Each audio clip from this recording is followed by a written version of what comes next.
He was the creative genius who turned Fleetwood Mac into a pop sensation, transforming the band from a blues outfit into one of the most successful reinventions in rock history.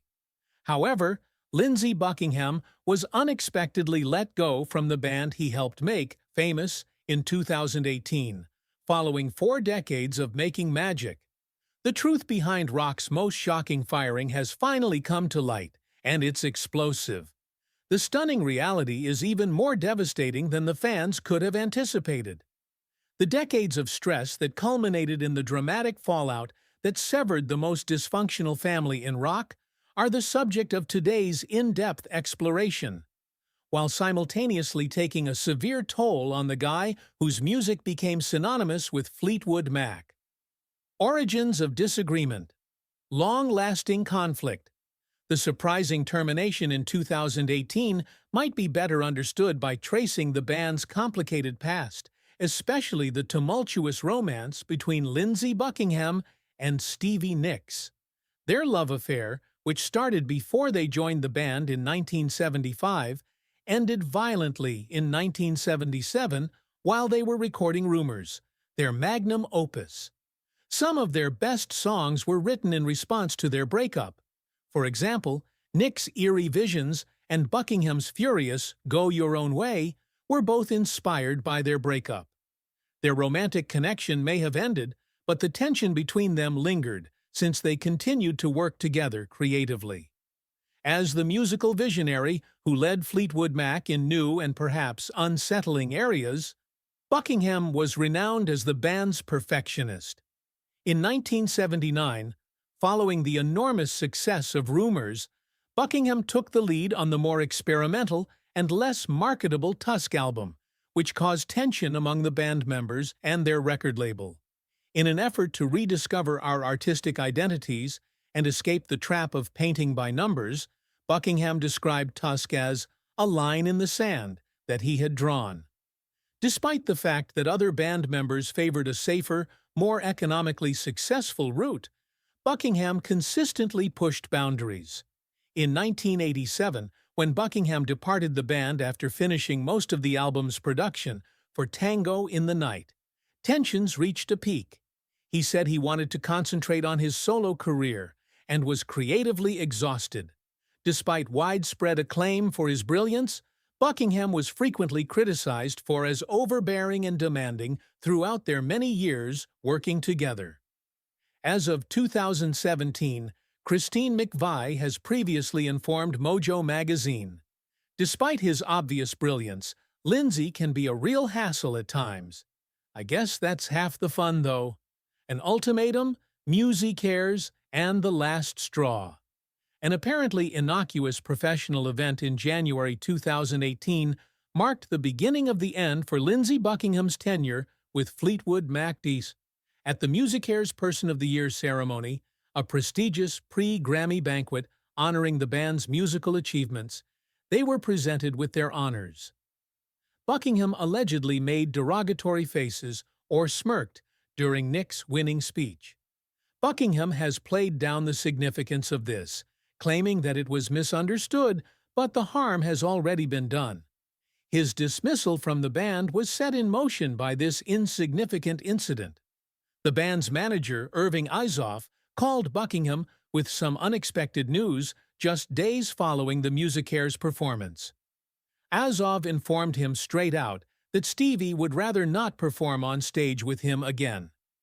As Buckingham recounts it, Nicks issued an ultimatum to Azov, who then told Lindsey to leave or she would. Buckingham came clean later on that he was shocked. It pierced deep into the soul. No one would respond when he tried to contact Mick Fleetwood, John McVie, and Christine McVie, the other members of the band. He had been left out of the decision-making process, or a chance to explain himself. Not long ago, Buckingham voiced his disbelief in an interview with CBS. For Buckingham, the timing was especially excruciating. The band had first agreed to his fair request to postpone their 2018 to 2019 tour so he could release his solo album and tour, but he later asked for a few more months to make it work. he would eventually be accused of being tough based on this request. Power and control are the true reasons. Lindsey Buckingham claims that the Musicares incident and tour scheduling issues were not the main reasons for his dismissal. All they were was convenient reasons. He thinks there was something far more deliberate at work. Buckingham told Rolling Stone in October 2018 that Nicks saw an opportunity to reimagine the band in a style similar to Stevie Nicks, calmer and lacking in the angst that I exhibited. This comment sums up Buckingham's view of what was going on in his mind. An argument on who should lead Fleetwood Mac and what their sound should be. Buckingham claims that Nicks sought to mold the band to her liking, after decades of sharing the limelight and creative power with him, and that she wanted to do away with the musical balance that he had always offered. Who would get to decide the fate of Fleetwood Mac's music? Or were these genuinely about differences in personality? Based on the available data, it seems that the second option is more accurate. This view is supported by the timing. With a flourishing solo career and an incredibly loyal fan following, Stevie Nicks had solidified her position as one of the most iconic members of the band by 2018. Even more solidifying her position was her admittance into the Rock and Roll Hall of Fame as a solo artist. Buckingham has never achieved this award on her own. In her Instagram post following Buckingham's dismissal, his wife Kristen was more forthright in her evaluation. The hit and power play were called by Irving Azoff and Stevie Nicks. The band's choice to bring in two guitarists, Neil Finn of Crowded House and Mike Campbell of Tom Petty's Heartbreakers, to fill in for Buckingham is more evidence of how tough it is to repair the hole he left musically. Legacy and emotional cost. Since Buckingham had devoted so much of his life to Fleetwood Mac, his firing had a terrible effect on his emotional health. According to what he told Rolling Stone, the thing that disappointed him the most was not the prospect of not being able to participate in the tour. It was, "I've been through a lot with these folks." The absence of resolution intensified the feeling of betrayal. Buckingham said it stung the most because he had never received a personal message or phone call from any of his bandmates, even ones he had known for decades. At least in my eyes, she was. According to him, Nicks's goal was actually driven by her. What about the other two? I've known John and Mick since I was a little boy. They didn't even bother to call, you know. For reasons including breach of oral contract, intentional interference with anticipated economic advantage, and breach of fiduciary obligation, Buckingham sued his ex-bandmates in October 2018. To avoid litigation, the parties reached a settlement in December 2018. According to Buckingham, who expressed satisfaction with the result. Unfortunately for Buckingham's musical legacy, no amount of money could ever make up for the harm he felt. He told CBS this morning that the group exemplified the harmonious combination of 5 individuals, each with their own unique qualities, and that they had been together for 43 years. And I couldn't make peace with the fact that it came to a dishonorable conclusion, a possible reconciliation, and a problem with health. Months after his dismissal and settlement, Lindsey Buckingham encountered an even more formidable obstacle in February 2019. He had vocal cord injury as a consequence of his emergency open-heart surgery. Kristen, his wife, issued a statement mourning the fact that the life-saving operation had some undetermined long-term effects on his vocal cords.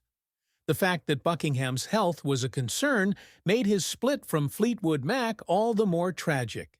People started to wonder if the mental toll of the band's breakup had a factor in his health issues because of how quickly it came after the stress of his firing. Still, there have been occasions when Buckingham has shown receptive to the idea of reuniting with Fleetwood Mac, given the correct conditions. After thinking about it, I realized that Buckingham-Nicks as a tandem has represented a subtext of Fleetwood Mac, and for many, the history of Fleetwood Mac stopped when I departed. I made that realization when I was asked about a possible reunion in 2021 by the Los Angeles Times. This is something I express with the utmost humility. Although he appeared receptive to the notion of apologies at first, he now appears to have decided it's over.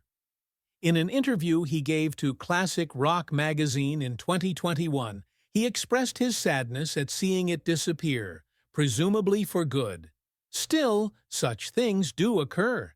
It is time for you to go on. Still, he has stated, I'm not going to say never if there is a respectable manner to do it. It appears that the door is partially closed, but from his point of view, it is not entirely locked. In the end, Lindsey Buckingham and Fleetwood Mac's narrative is about artistic genius, interpersonal strife, and the steep cost of working together. Not only does his dismissal mark the end of an era in rock history, but it also serves as a cautionary tale about the power of tangled emotions and competing visions to break even the strongest creative collaborations.